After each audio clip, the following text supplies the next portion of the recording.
Malaking malaki. Marami kasing mga qualities ang isang leader na mai-relate mo sa isang leader. Okay? Or effective leader. So sabi mo dito, the greater the impact, gusto mo ng mas malaki ang impact mo sa iyong grupo, mas malaki dapat ang influence mo sa kanila. Okay? Ibig sabihin, may kakayahan ka maging parte ng kanilang decision making nang hindi mo sila kailangan piliting gano'n ang maging decision.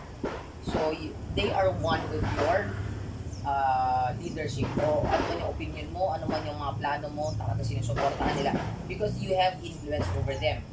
Okay? So, the leader's self-perception determines a leader's effectiveness. Hindi ka pwede kang maging leader kung ikaw rin mismo, pakaramdam mo, yung hindi ka rin confident maging leader. Eh, paano yun? Eh, di ba? Hindi naman pwede na mauna ka pang panghinaan ng loob. Kaya nga sabi nila, ang last talaga na ang leader po ay palagi source of motivation sa mga grupo nila. Okay? To raise the level of our effectiveness as a leader, we need to change our perceptions about ourselves and about leadership. So, marahil alam na po natin na kaya maraming mga factors kaya ikaw ay paano ka nagiging mabuting leader. Kasi meron tayong tinatawag na upbringing. Eh, di ba, unang-una, nung bata ka pa, doon na namomold yung perception mo. Di ba, doon mo palang nakikita na, ako ba, nung lumalaki ba ako as a child, ini-empower ba ako ng parents ko?